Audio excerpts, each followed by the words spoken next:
Quindi questa sera abbiamo due scrittori, sceneggiatori e registi d'eccezione, legati anche dal vincolo forte della traduzione. Quindi un caloroso benvenuto a Stefano Tumolini e a Guillermo Arriaga. Grazie.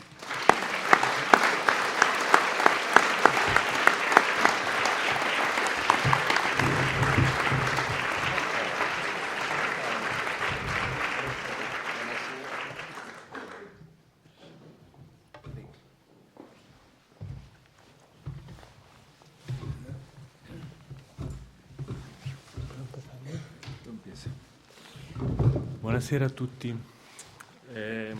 grazie di essere qua, grazie a Vanni.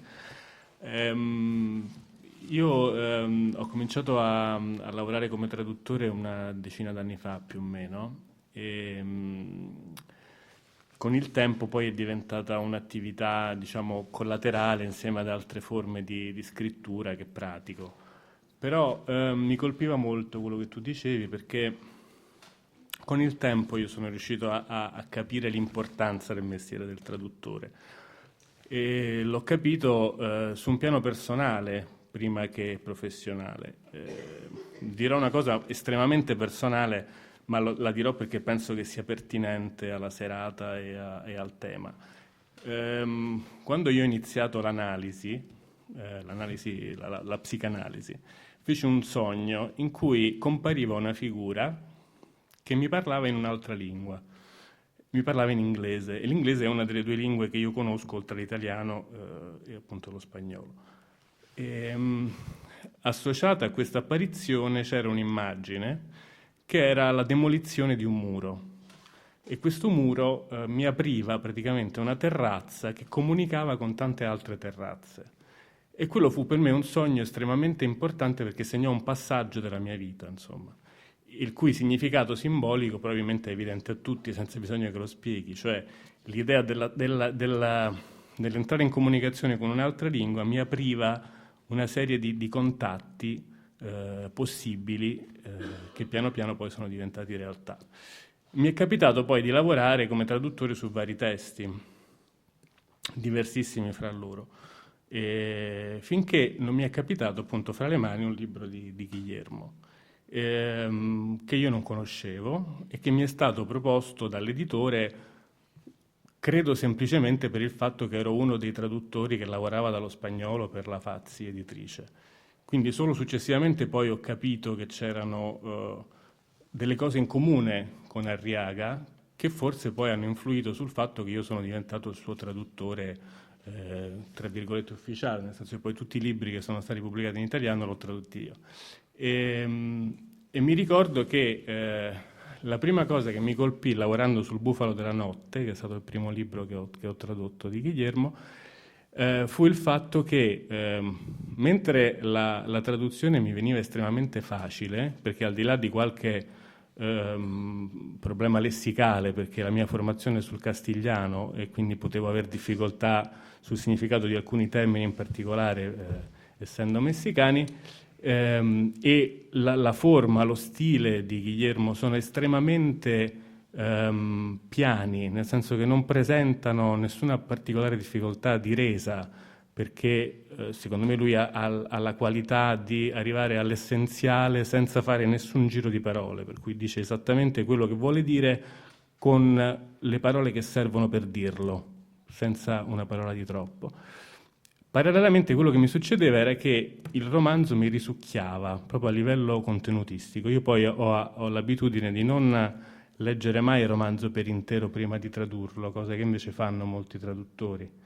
Tu no, però alcuni mi dicono che per avere, e forse è anche sensato, nel senso che se tu leggi tutto un romanzo, poi dei problemi lessicali li risolvi, anche insomma sintattici li risolvi perché sai dove va a parare, quindi invece a me tocca, come a te, di risolverli strada facendo, perché poi scopro che ci sono delle incongruenze, che è una cosa che io ho tradotto invece poi mi si presenta in un'altra forma e quindi la devo tradurre in un altro modo. Però non leggo mai il romanzo per intero semplicemente perché mi diverto di più, cioè piano piano vado scoprendo il romanzo così come farebbe un lettore qualsiasi.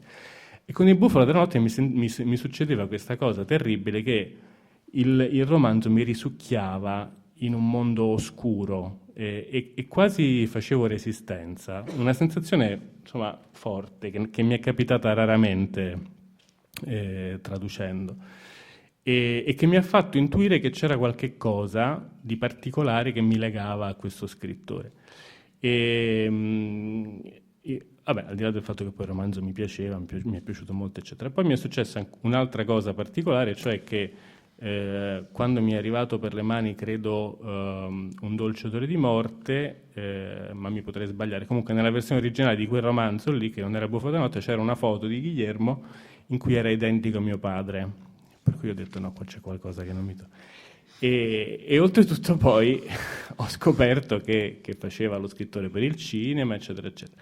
Poi ci siamo ritrovati per casualità nel 2008 a Festival di Venezia, entrambi come registi, perché avevamo entrambi 2 film in concorso, quindi tutto questo insomma, mi ha portato a sentire che c'era effettivamente un rapporto particolare, che c'era qualche cosa in comune.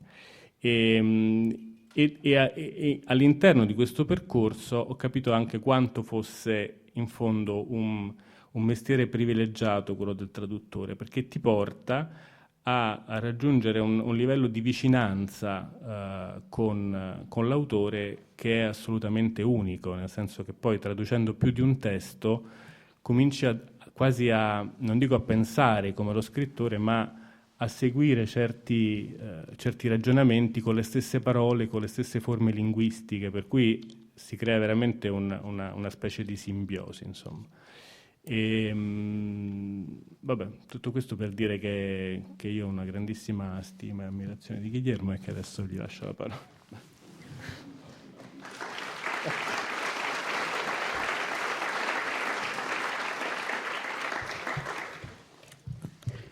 Buonasera, e sto molto contento perché capisco tutti lo che Vani e lei ha parlato, ma io non parlo italiano. Muchas gracias, Vani, por la invitación, por las 600 llamadas, te lo agradezco mucho. Muchas gracias a la comunidad de Bellinzona y gracias a el Cantón de Ticino. Me siento muy honrado de pertenecer a este grupo de escritores que han sido invitados: Margo, Paco Ignacio, Juan, Fabio, Mario y Cristina. Créanme que me siento muy contento de estar con ustedes aquí, me siento muy orgulloso de ser parte de este grupo de mexicanos invitados. Ahora traduce. Ni hablar. Credo che sia chiaro più o meno per tutti che insomma no, ha parlato demasiado, è stato troppo lungo. No, insomma, si sente molto onorato, orgoglioso, felice di essere in tanta compagnia e ringrazia Vanni per l'invito e per le 600 chiamate che gli ha fatto per riuscire ad averlo qui questa sera. Bueno. Ha sido muy sintético, pero... Ha sido muy sintético. Cuando uno escribe, hay cierta angustia, porque en un libro estamos expresando una vida y son los momentos los que hay que elegir para expresar esa vida. Quando si scrive un romanzo si prova una certa angustia, perché l'intento sarebbe quello di esprimere una vita e ci sono dei momenti, delle occasioni in particolare attraverso le quali si può riuscire a fare questo. Incluso para uno mismo es difícil decidir con qué momentos elegiría uno para expresar su propia vida. E la cosa difficile è anche scegliere quali momenti scegliere per esprimere la propria vita. En la dramaturgia se expresan dos diferencias. Una cosa es la personalidad y otra es el carácter. Nella drammaturgia si esprimono due differenze, una cosa è la personalità e un'altra il carattere. La personalidad es el modo posible de ser, el carácter es el modo necesario. Una è il modo possibile di essere, la personalità, e l'altra il modo necessario. Podemos adivinar que alguien se va a comportar de cierta manera, pero es hasta el momento en que llega un extremo en donde se revela el verdadero carácter. Possiamo immaginare, indovinare che una persona si comporterà in un certo modo, però c'è un momento estremo in cui il suo carattere si rivela per quello che è. A mí el tipo de personas y el tipo de literatura que me atrae es aquella donde los personajes van a momentos extremos en los cuales se revela la verdadera profundidad de su carácter. Il tipo di letteratura che interessa a me è quella in cui i personaggi arrivano a dei momenti estremi in cui si rivela la vera natura del loro carattere, della loro personalità. Hay una tradición literaria que quiere presentar la literatura en la vida en las que no pasa nada, en lo que no sucede nada, y respeto mucho ese tipo de literatura, pero creo que pertenezco a una tradición distinta. C'è una certa tradizione letteraria che è quella che vuole rappresentare delle vite in cui non succede nulla di particolarmente forte, però non è quel tipo di letteratura a cui io sento di appartenere. A mí me ha gustado siempre la literatura donde suceden cosas. Por eso tengo atracción hacia Dostoyevsky, tengo atracción hacia Faulkner, tengo atracción sobre todo hacia Shakespeare, que son autores donde suceden muchas cosas. A me la letteratura che interessa è quella in cui succedono molte cose, per questo mi sento più vicino a autori come Dostoevsky, Faulkner o Shakespeare.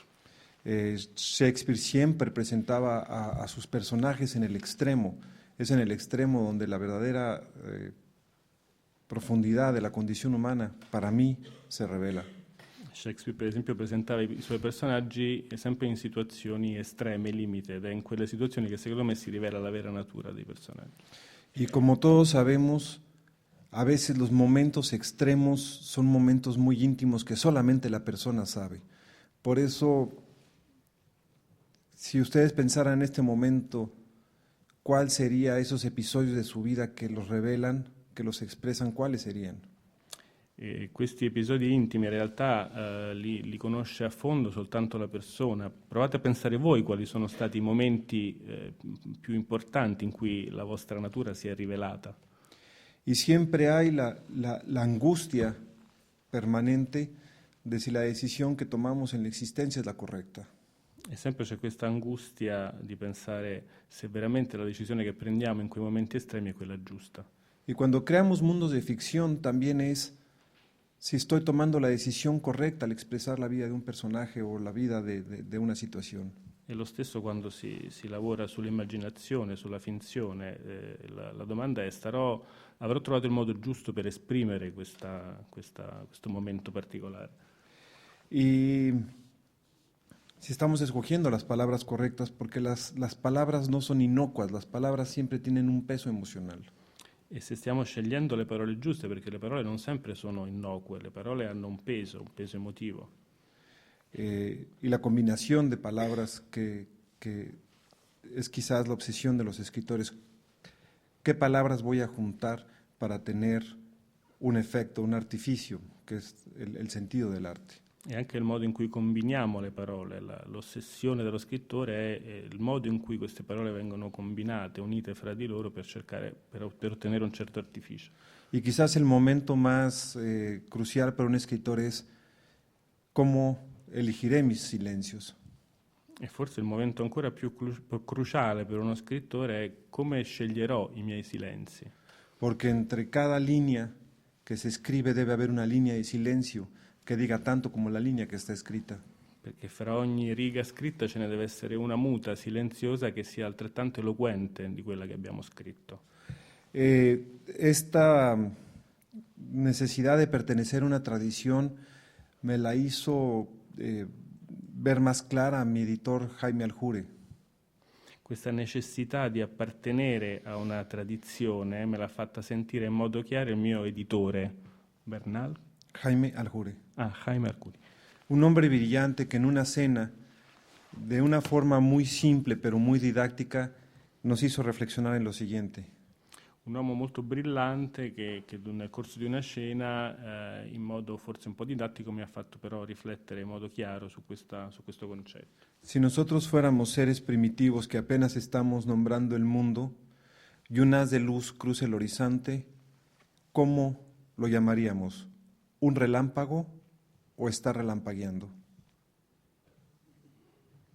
Se fossimo degli uomini primitivi e cominciassimo a dare dei nomi alle cose e vedessimo una luce che attraversa l'orizzonte. Come definiremmo questo momento? Diremmo c'è un lampo oppure sta lampeggiando? Y en esta cena cada uno dijo un relámpago, está relampagueando. Y Jaime Aljure, con esta visión didáctica de editor que tenía, dijo, a partir de aquí surgen dos tradiciones literarias. Durante la cena ognuno ovviamente degli ospiti, dei commensali, diede la sua risposta. Alcuni dissero un lampo, alcuni dissero sta lampeggiando. E Jaime Aljure diede questa definizione, disse in base a questo ci sono due linee di letteratura che si definiscono. Una dice es suspendida, un relámpago es como si tratamos de ver el mundo de una manera detenida. La prima linea è quella diciamo più sospesa. Se noi diciamo un lampo è come se volessimo definire la realtà in maniera un po' più trattenuta. Y estar relampagueando es alguien que ve el mundo a través de la acción, a través del verbo, que expresa su mundo a través del movimiento. Invece quella che definisce questo momento dicendo sta lampeggiando è più portata a definire la realtà attraverso l'azione, il movimento, il verbo quindi. Si uno lee, por ejemplo, a Claude Simon, la mayor parte de la literatura de Claude Simon pareciera que se detiene toda la acción. Todo está a través como si fuera solo un relámpago. Se per esempio leggiamo Claude Simon, sembra che appunto ci possiamo introdurre in questa prima linea della letteratura, quella che tende un po' a sospendere la definizione della realtà utilizzando un sostantivo.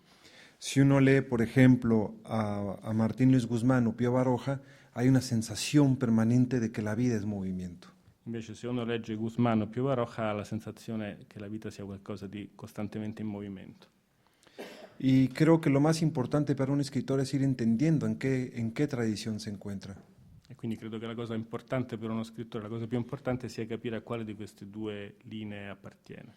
Hay escritores cuya influencia y cuyo deseo es transmitir otros momentos de la cultura, como son libros o películas o cuadros. Ci sono alcuni scrittori per i quali la cosa più importante, il desiderio principale è quello di trasmettere dei momenti, delle esperienze, delle occasioni importanti. Cuya inspiración viene de otros libros o de otras manifestaciones culturales. E la cui ispirazione viene soprattutto da altre manifestazioni culturali, da libri, da quadri, da opere d'arte. Y hay otra rama de la literatura que está interesada o influenciada o influida por la vida, y lo que se trata es de expresar la vida. Invece c'è un'altra corrente che è più influenzata, che si basa fondamentalmente sulla vita, sull'esperienza, per la quale la cosa più importante è comunicare e trasmettere l'esistenza. Sin decir que una es mejor que la otra. E non voglio con questo dire che una sia meglio dell'altra. Por ejemplo, Borges es un escritor que deriva la mayor parte de su literatura de otra literatura. Per esempio Borges trae la maggior parte della sua opera dalla letteratura. Y William Faulkner es un escritor que saca su literatura de lo que él está viviendo en ese momento o lo que ha vivido sus antepasados. Mentre Faulkner trae la sua ispirazione da quello che vive o da quello che hanno vissuto, che ha vissuto lui o i suoi antenati.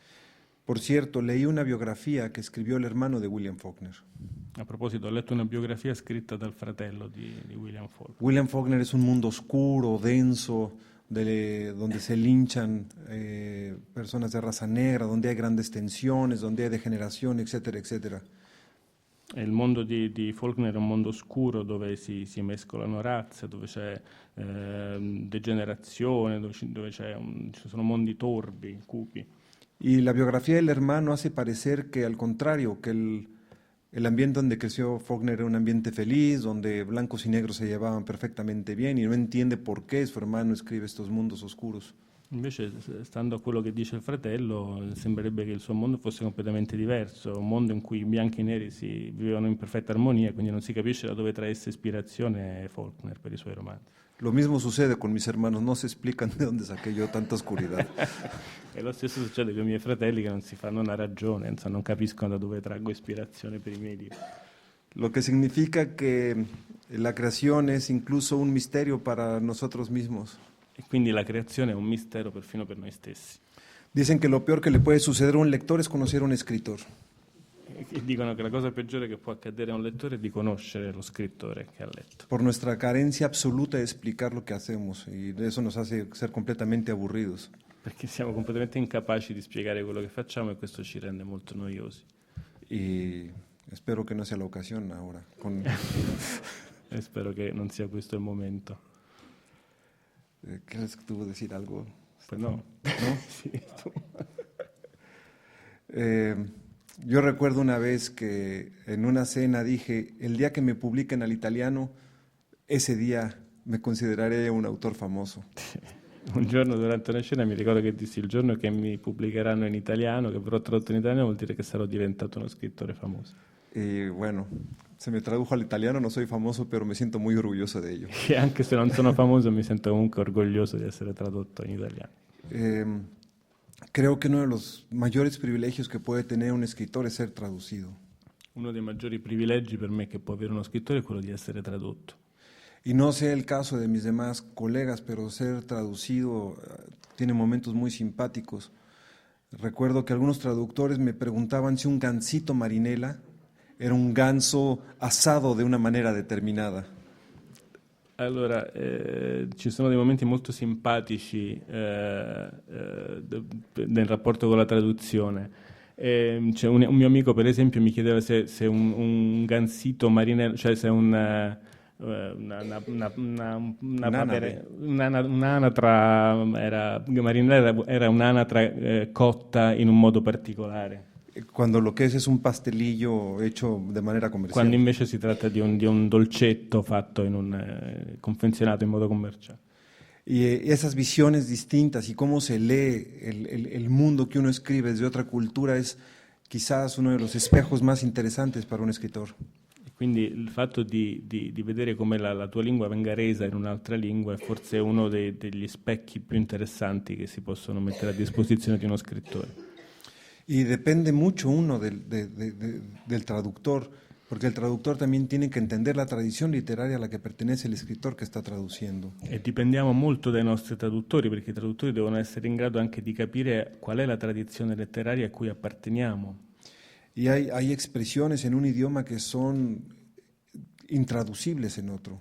Ci sono espressioni in una lingua che non sono traducibili in un'altra.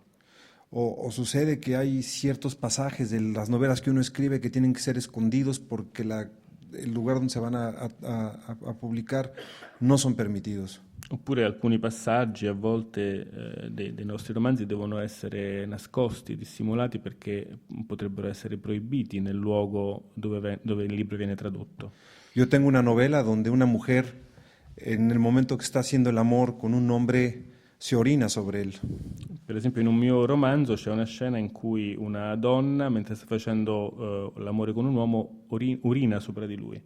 Yo no sé cómo se tradujo eso en el Farsi, que está publicado eso en Farsi. Non so come questo sia stato tradotto in un libro di Fazzi, pues igual, come lo has scritto, non cambia nada. En Farsi. Ah, no, in Fazzi. En Farsi. No, en persa, en persa. In persiano, scusa. Persiano, io Iran. non ho capito stavolta. No, ese es fácil, editor. Che Fazzi è l'editore Farsi italiano. es la lengua Farsi. della Persia. Ok. Capisci? Capisco. Y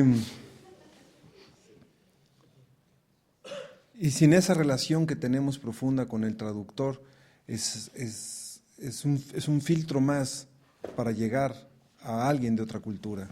E questa relazione molto profonda che abbiamo col traduttore è un filtro in più per raggiungere un'altra cultura. Y no siempre la traducción en cualquier medio funciona. Voy a contar una historia que tiene que ver con el cine. La traduzione non sempre funziona in qualsiasi mezzo di comunicazione. Per esempio mi racconterò adesso un aneddoto che ha a che vedere col cinema. Ahora que dirigí la película El Burning Plain, era necesario hacer storyboards. Storyboard es alguien dibuja, hace un pequeño dibujo de la imagen que el director quiere que aparezca. Per esempio per la preparazione del film che ho realizzato come regista, The Burning Plain, era necessario fare un piccolo storyboard, cioè dei disegnini attraverso cui il regista mostra come deve essere realizzato l'inquadratura. Y yo me reunía con el que dibujaba los storyboards y le pedía que hiciera tal y tal, que dibujara tal y tal toma. Io facevo delle riunioni col disegnatore che si occupava dello storyboard e gli dicevo come andava realizzata ogni singola inquadratura. Y al día siguiente llegaba con unos dibujos completamente distintos. Il giorno dopo questo si presentava con dei disegni completamente diversi. Y decía, pensé que esto era mejor que lo que tú habías pensado. Dicendo, ho pensato che questo era meglio di quello che avevi proposto tu. Yo le había dicho, me gustaría la cámara aquí en un close-up y esto me gustaría. Y él decía, no, sería mejor que entrara una grúa por acá arriba y bajara y se centrara en el personaje. Per esempio io gli proponevo, cioè gli dicevo che per una certa scena volevo un primo piano e lui diceva no, qui è meglio fare un dolly, una gru e quindi far alzare la macchina da presa, riprenderla dall'alto. Y aunque yo creo que él era mejor director que yo prefería que se hiciera lo que yo decía. E anche se magari penso potesse anche essere un regista migliore di me, io volevo che le cose si facessero come volevo io. Y yo no sé qué tanto sea la tentación de un traductor de mejorar el estilo literario de quien está traduciendo. E chissà, magari anche i traduttori ogni tanto hanno la tentazione di migliorare lo stile dell'autore che stanno traducendo. Que de pronto Stefano diga, no, es muy pobre el lenguaje de este hombre, mejorémoslo. Quindi magari io avrei potuto dire no, ma che linguaggio povero che ha questo scrittore, adesso glielo miglioro un po', glielo sistemo un po'. ¿Sucedió? Pues no.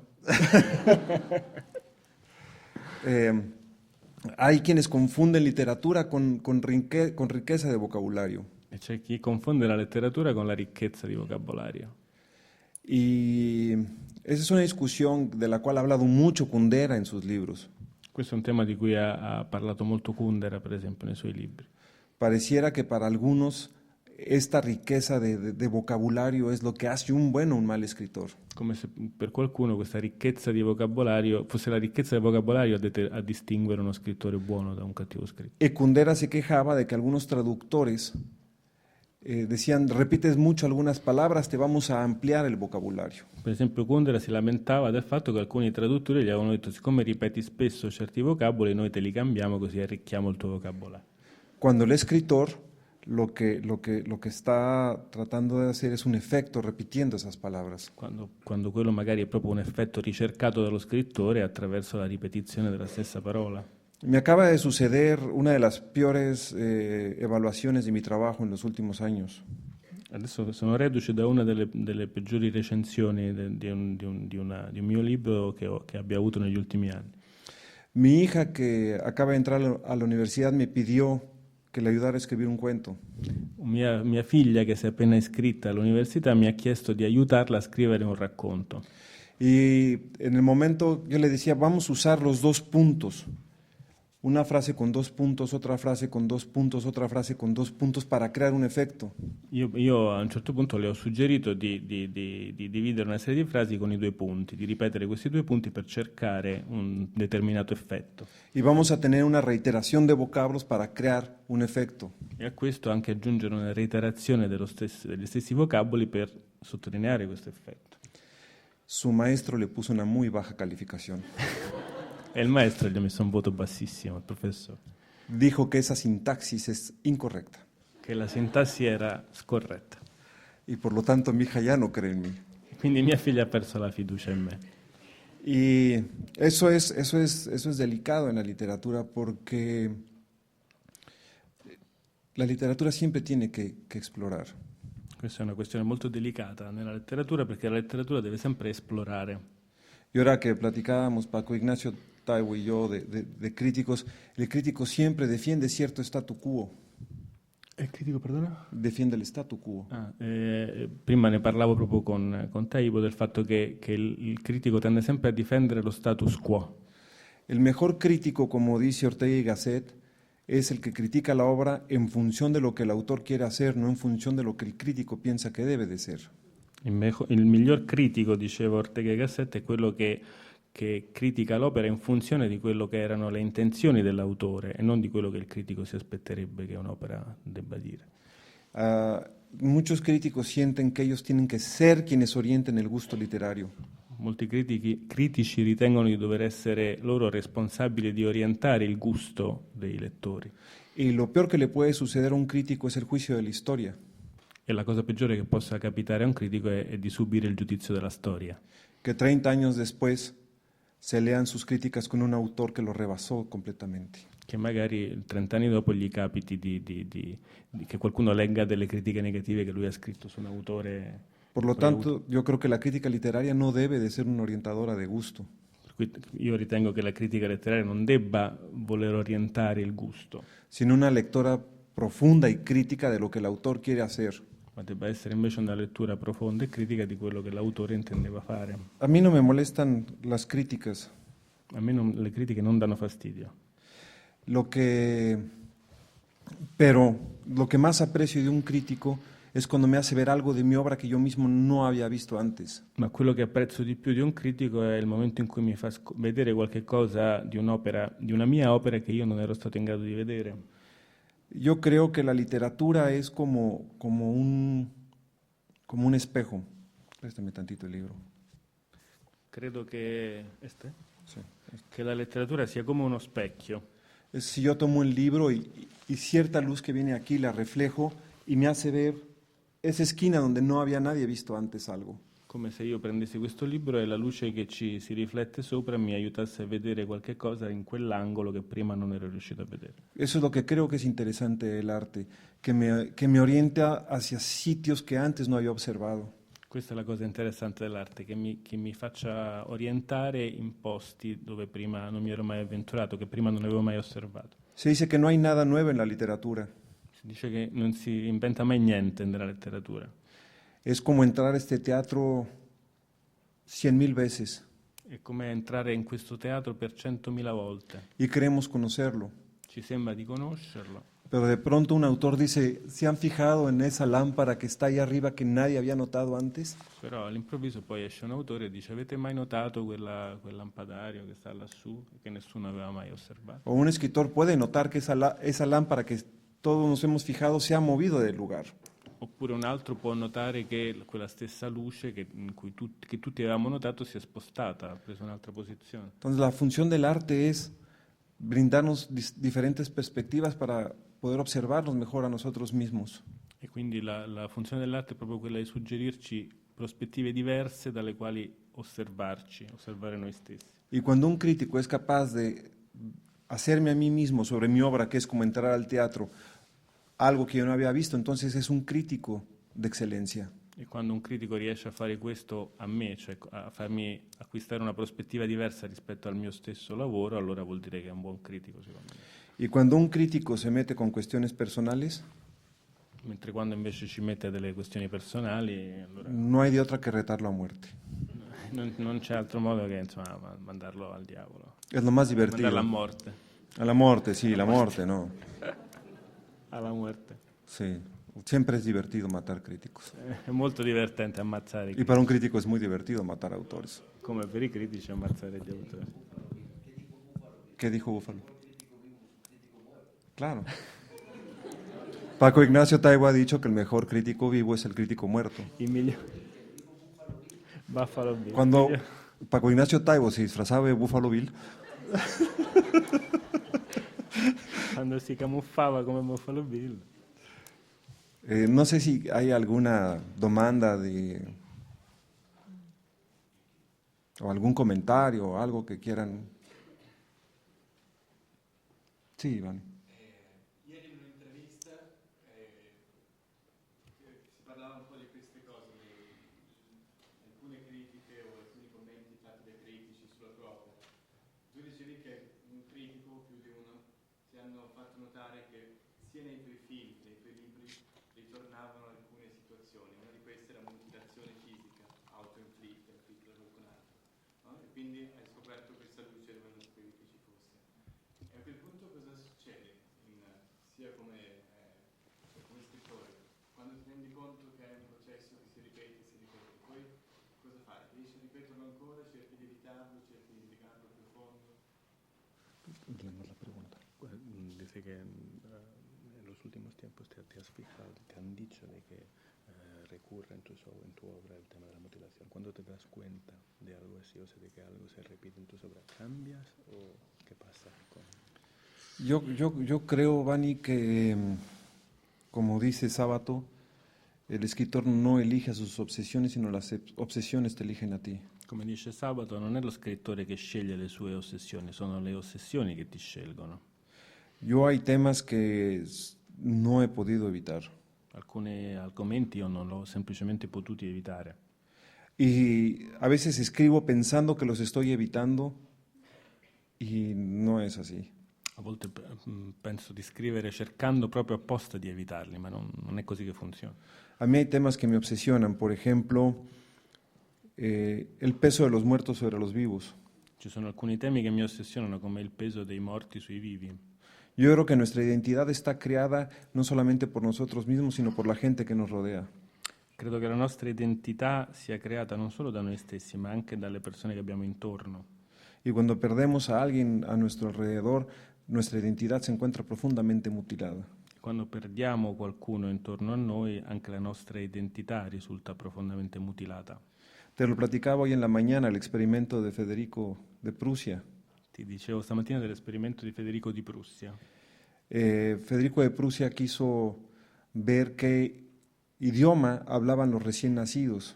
Entonces juntó un grupo de 19 recién nacidos y le pidió a la gente que los cuidara, que solamente los alimentara y los cambiara, pero no los tocara y no les diera no los tocara y no se comunicara con ellos. Vuole fare un esperimento sul linguaggio dei neonati, per cui ne prese alcuni e chiese alle persone che si occupavano di averli a cura che non parlassero con loro, cioè che non li condizionassero in nessun modo per quanto riguardava il linguaggio. ¿Y saben qué idioma hablaron los niños? E sapete che lingua si misero a parlare i neonati? Ninguno, porque todos murieron. Nessuna, perché morirono tutti. René Spitz ha hecho varios estudios sobre el psicoanalista francés, sobre los orfanatorios, y se ha dado cuenta que un ser humano sin amor y sin relación con el otro o tiene graves problemas psicológicos o se deja morir. Uno psicanalista francese ha fatto degli studi sullo sviluppo dei bambini e si è reso conto che nel momento in cui gli manca un certo tipo di affettività legata anche al linguaggio, questi bambini è come se muoiono materialmente. Por lo tanto, estamos inevitablemente vinculados al otro, solo podemos ser a través del otro. Quindi siamo inevitabilmente vincolati all'altro, possiamo essere soltanto attraverso l'altro. Y no deja de fascinarme la muerte. La morte continua sempre ad affascinarmi. Porque tengo una fascinación por la vida. Proprio perché sono affascinato dalla vita. Y la muerte no se presenta de golpe, la muerte es un proceso. E la morte non si presenta mai di colpo, è un processo. Esto que tenemos, Stefano y yo, ¿puedes agacharte un poco? Questa cosa che abbiamo in comune. È che? Agáchate. Questo? Poi tu más que yo. Eso, él dice que... Eso es la lengua de la muerte.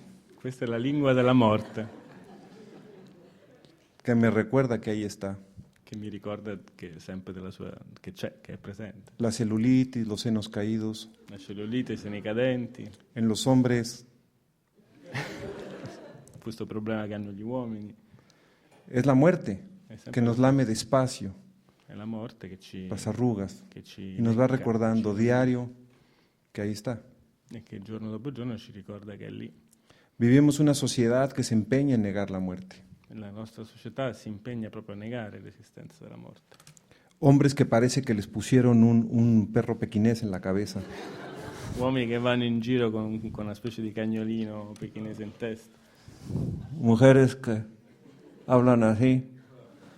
Es una negación constante de la muerte. No podemos ser gordos, no podemos ser viejos. Tenemos una repulsa hacia la muerte. Non possiamo essere grassi, non possiamo essere vecchi, tutto questo perché abbiamo orrore, repulsione per la morte. Y una repulsión a la muerte es una repulsión a la vida. Che equivale a una repulsione, a un rifiuto della vita. Porque no podemos negar las cicatrices. Le cicatrici non si possono negare. Pareciera que ahora tenemos que estar en un estado de permanente juventud. Oggi siamo come se volessimo vivere in uno stato di giovinezza permanente. Y yo creo que la labor de un creador es devolverle su peso a la muerte. E mentre l'impegno di un creatore, di un artista, è proprio di restituire alla morte il suo peso. Y por eso la muerte se ha convertido en una obsesión, no por la muerte, sino por la vida. E quindi la morte è diventata un'ossessione non verso la morte, ma verso la vita stessa. Estoy muy impresionado por un artículo que acabo de leer en el New York Times. Mi ha molto colpito un articolo che ho letto poco tempo fa sul New York Times. Un filósofo, y lo dice en serio, piensa que hay que manipular la naturaleza para eliminar todos los animales carnívoros. C'è un filosofo che è convinto del fatto che bisognerebbe manipolare la natura al fine di riuscire a eliminare tutti gli animali carnivori. Dice que la sensibilidad humana cada vez resiste menos el dolor y el sufrimiento. Perché l'animo umano è sempre meno in grado di resistere al dolore e alla sofferenza. Y que pareciera que el mal se origina del sufrimiento y dolor que una especie ejecuta sobre otra especie. Ed è convinto che il male e la sofferenza derivino proprio originariamente dalla sofferenza che una specie animale è in grado di infliggere a un'altra. Y citando a la Biblia, dice que el león y el cordero vivan en paz. E citando la Bibbia dice che bisognerebbe che il leone e l'agnello vivessero in pace. Y por lo tanto él propone crear un mundo de especies herbívoras. Quindi vorrebbe un mondo di specie erbivore. El reblandecimiento total de la experiencia natural. E quindi il rammollimento completo dell'esperienza vitale, dell'esperienza naturale. Creo que un creador tiene que ser la barrera frente a estas estupideces. A noi creatori dobbiamo proprio, noi insomma, letterati, dobbiamo essere proprio una barriera contro questo genere di stupidità. Devolverle su peso al sufrimiento, devolverle su peso a la muerte, devolverle su peso a las cicatrices, devolverle su peso al dolor. E dobbiamo restituire il peso specifico della sofferenza, della morte, del dolore. Otro de los temas que me han obsesionado en este sentido es la violencia. Para mí la violencia tiene consecuencias. Un altro tema che mi ha sempre ossessionato è quello della violenza, che per me ha sempre delle conseguenze. En el cine contemporáneo se matan personajes y no pasa nada. Es divertido incluso. Nel cinema di oggi i personaggi si uccidono fra di loro senza nessuna conseguenza, può diventare perfino divertente. Los juegos de video, los muchachos matan gente como si no tuviera valor la vida. Le PlayStation sono fondate su giochi appunto in cui queste uccisioni non cambiano, non influiscono sulla vita delle persone. Pero cuando uno viene como un país como México sabe que la violencia tiene consecuencias severas, serias y dolorosas. Ma quando uno viene da un paese come il Messico sa che la violenza ha delle conseguenze serie, dolorose, gravi. Y cuando uno sufre la violencia deja de ser divertida.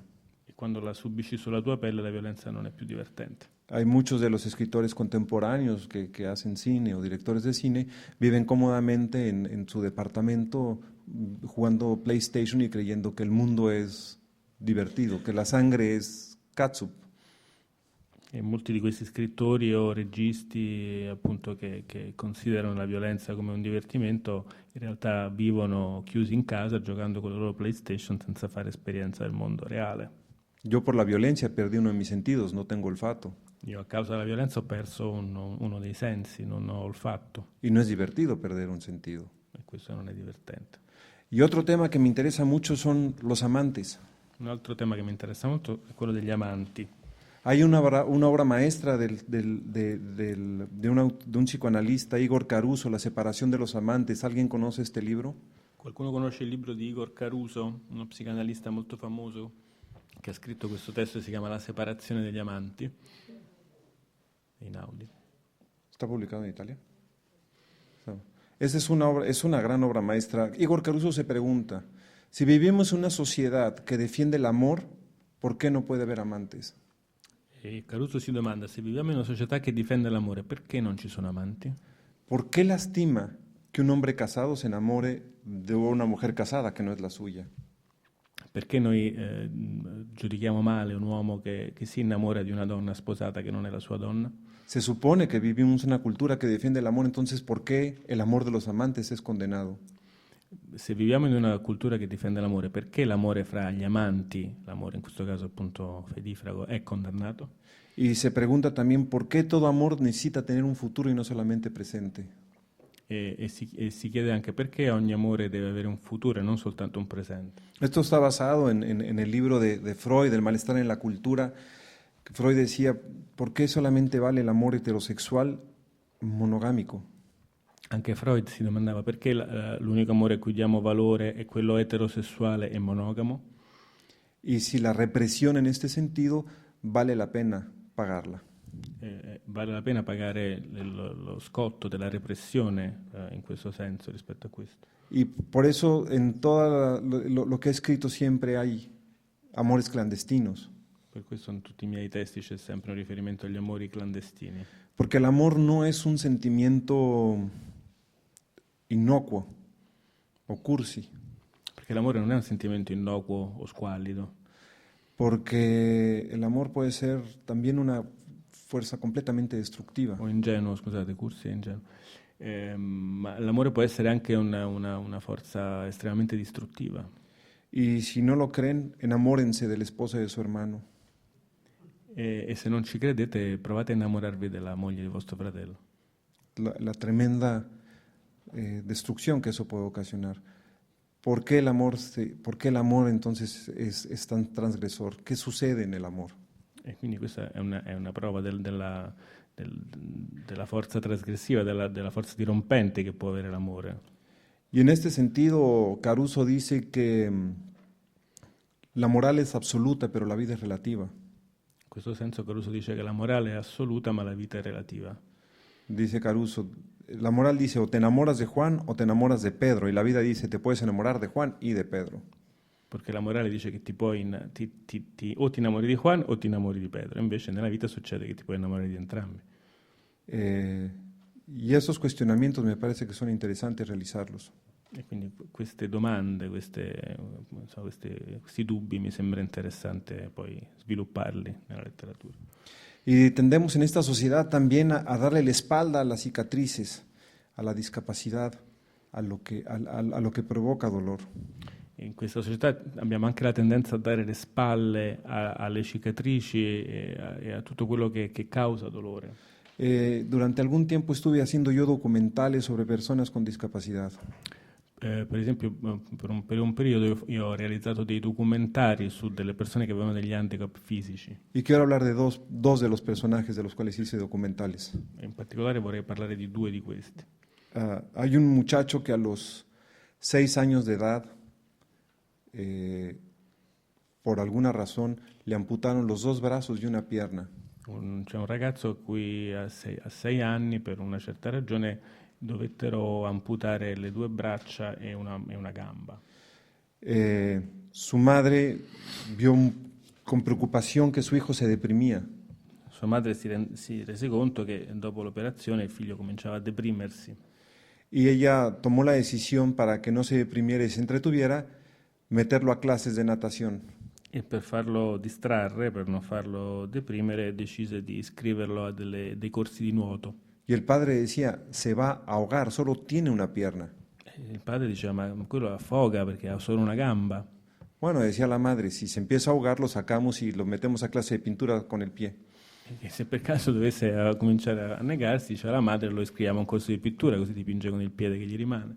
Pero resulta que al muchacho le gustó la natación y se convirtió en el Mark Spitz mexicano. Però al ragazzo piaceva molto il nuoto, quindi finì col diventare il Mark Spitz messicano. Es el campeón olímpico de varios estilos de natación. Diventando campione olimpico di vari stili di nuoto. Y a pesar de que es un orgullo mexicano, cuando él está en traje de baño, la mayor parte de las personas no pueden mirarlo de frente. E anche se è diventato un orgoglio per l'intera nazione, vincendo un sacco di medaglie, la maggior parte delle persone quando lo vede in costume da bagno si volta dall'altra parte perché non riesce a sostenere la vista. Les causa horror ver el muñón con los pelos de la axila. Mi fa orrore vedere il moncherino con sotto i peli delle ascelle. Y le parece doloroso. Sembra doloroso. Cuando yo dirigí el documental sobre él, hice énfasis en que no importaban los muñones o las cicatrices. Quando io ho realizzato il documentario ho fatto in modo che nelle inquadrature le cicatrici e i moncherini non avessero questa importanza predominante. El otro personaje del cual hice un documental se llama Javier y tiene síndrome de Down. L'altro personaggio su cui ho fatto un documentario si chiama Javier e ha la sindrome di Down. Participaba yo en una serie de televisión que trataba de incorporar a gente con discapacidad a la sociedad. Ho partecipato a una serie televisiva in cui si cercava proprio di coinvolgere persone che avessero questo genere di handicap. Y yo dije, ¿y a quiénes estamos incorporando con discapacidad a nuestros propios programas? Entonces le pedí a Javier que él escribiera el guión del documental y fuera quien entrevistara. Per cui a me venne l'idea di fare in modo che fosse proprio Javier a scrivere la sceneggiatura, la parte scritta di questo documentario. Y lo más hermoso fue ver a Javier, que tiene síndrome de Down, entrevistando a otras personas con síndrome de Down. E in più voglio che fosse lui a intervistare altre persone che avessero la sindrome di Down, e questa è la parte più interessante del documentario. Y Javier me decía, le preguntaba, le decía, ¿no estás cansado de que la gente nos vea como monstruos? E una delle domande che lui faceva agli altri ragazzi con la sindrome di Down è: non siete stanchi, non sei stanco che le persone ti considerino come un mostro? Somos buenas personas. In fondo siamo brave persone pure noi. Y otra cosa que le molestaba a ellos era que no les permitían ser sexuales. Un'altra cosa che gli infastidiva era che non gli si riconoscesse il diritto a una sessualità. Y yo creo que lo que tiene que hacer un creador es permitir acercarnos a estos lugares donde rara vez nos permitimos acercarnos. Credo che proprio uno dei doveri di un autore sia quello di riuscire ad avvicinarci a quei luoghi dove normalmente non ci avviciniamo. Porque tendemos a rechazar lo que es distinto a nosotros. Perché abbiamo la tendenza a rifiutare quello che è diverso da noi. Una de las cosas más interesantes y que les recomiendo que vean es un documental que sale en la BBC de Londres de un ataque de chimpancés a otro grupo de chimpancés. Vi consiglio di vedere, se ci riuscite, un documentario realizzato dalla BBC su un'aggressione di un gruppo di scimpanzé ai danni di un altro gruppo di scimpanzé. Me parece uno de los momentos más reveladores acerca de la condición humana. È uno dei momenti più illuminanti sulla condizione umana che io abbia mai visto. Los vegetarianos insisten en que los primates no comen carne y que los seres humanos no tenemos por qué comer carne. I vegetariani sostengono che i primati non mangiano carne e che neanche noi esseri umani abbiamo la necessità di farlo.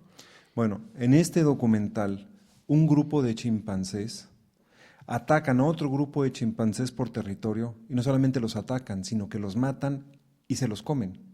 In questo documentario un gruppo di scimpanzé per questioni territoriali attacca un altro gruppo e non solo si limita ad attaccarlo, ma alla fine, dopo averlo sconfitto, se lo mangia.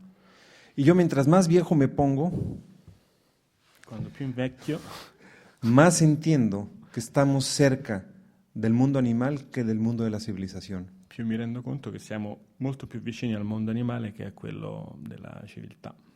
Soy cazador y por lo tanto he observado la naturaleza de manera muy cerca. Sono cacciatore, per cui ho avuto modo di osservare la natura molto da vicino. Y uno se percata que la religión o la nación, etcétera, etcétera, no son más que pretextos para comportarnos como chimpancés. E quindi ci si rende conto che in realtà la religione e tutte le forme di civiltà non sono altro che pretesti per continuare a comportarci come degli scimpanzé. He visto peleas a muerte entre animales, he sido testigo de pelea de muerte entre animales por el territorio. Ho potuto testimoniare a scontri violentissimi fra animali per motivi territoriali. O por una hembra. O per avere una femmina, per conquistare una femmina. Y todas las jerarquías de poder que se crean entre los animales son muy semejantes a las jerarquías de poder que tenemos los seres humanos. E le loro gerarchie sono assolutamente simili a quelle che abbiamo noi esseri umani fra di noi. Y no lo voy a decir peyorativamente, pero basta a veces ver a los políticos. Guardate per esempio i politici, ma non lo voglio dire in senso denigratorio. Cómo se acercan, cómo crean sus espacios, cómo se manejan, cómo se agreden. Come si avvicinano, come creano i loro spazi, come si aggrediscono fra di loro, manipolano le cose. Y creo también importante como creador rescatar este mundo animal que tenemos dentro de nosotros mismos. Quindi è molto importante per me come autore di riscattare il mondo animale che abbiamo dentro di noi. Respuesta larga, pregunta corta, Vani. Risposta lunga, domanda breve.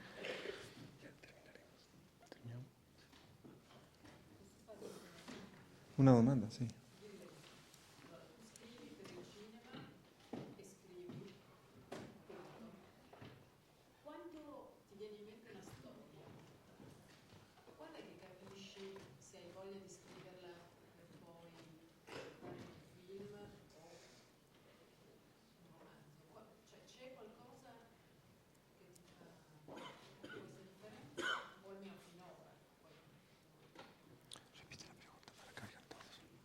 Ah, sì, Repítelo in italiano. sì, vabbè, forse non avete sentito tutti, voleva sapere cos'è che lo porta a decidere se un'idea funziona meglio per la letteratura piuttosto che per il cinema, essendo scrittore sia di cinema che di letteratura.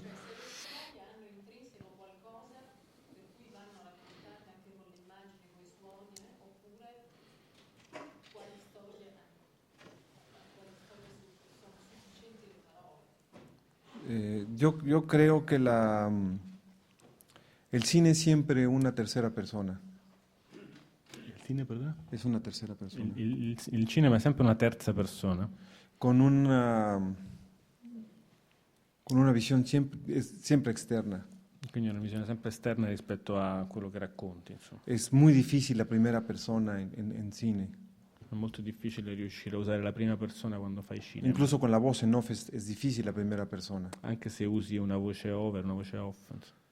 Cuando yo creo que se deben demostrar en cierta distancia los personajes y que se requiere cierta distancia para mirarlos, creo que es una historia para cine. Quindi quando nel momento in cui è necessaria una certa distanza per descrivere dei personaggi, allora forse il cinema è lo strumento migliore per farlo. Cuando las cosas suceden más en el interior de los personajes, creo que entonces debe de ser literatura. Mentre invece quando si sviluppano cose all'interno del personaggio, la letteratura funziona meglio. Mis libros, hay mucha gente que cree que hay algo cinematográfico en mis libros, pero cuando se tratan de adaptar es casi imposible porque lo que sucede es dentro de los personajes. Per esempio i miei romanzi molti pensano che siano facilmente adattabili allo schermo perché appunto sono sceneggiatori, in realtà invece è quasi impossibile perché la maggior parte delle cose succedono all'interno dei personaggi. Amores Perros y 21 gramos son novelas frustradas. Sono novelas? Frustradas. Amores Perros e 21 grammi, che sono due film che lui ha sceneggiato, sono dei romanzi frustrati. Y ahora voy a escribir una novela porque me doy cuenta que es imposible hacerla en cine.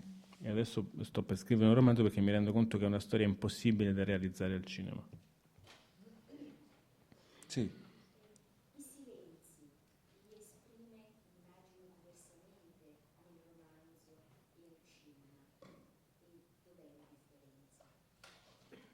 La diferencia entre Lo silenzio, come lo expresas nel cine e come la letteratura? Los silencios. No sé mis colegas escritores, pero muchas veces recordamos más las frases que quitamos de un libro que las que dejamos. Non so se la stessa cosa succede anche ai miei colleghi scrittori, però molte volte le frasi che ci ricordiamo di più sono di un libro sono quelle che abbiamo tolto, non quelle che abbiamo lasciato. Para mí el silencio en un libro es cuando el lector se detiene por alguna razón. Il silenzio in un libro per me è il momento in cui il lettore per qualche motivo può trattenersi, può avere un istante di sospensione. Hay cierto ritmo en la literatura, vas metida y de pronto el autor te detiene de alguna manera.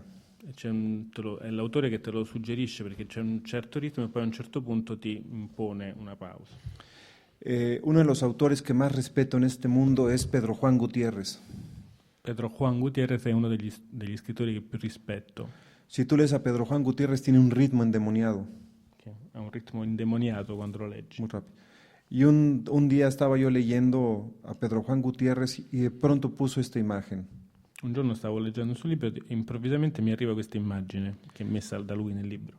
Un condón con semen está tirado en la acera y las hormigas entran a devorarse los minúsculos seres humanos.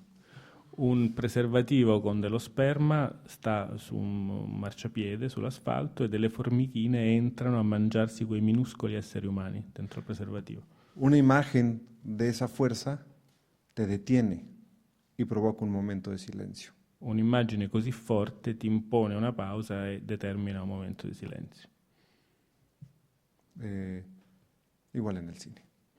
La stessa cosa al cinema. Bueno, grazie mille a tutti, è un piacere.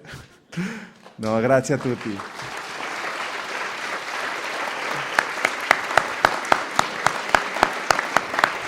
Grazie Stefano.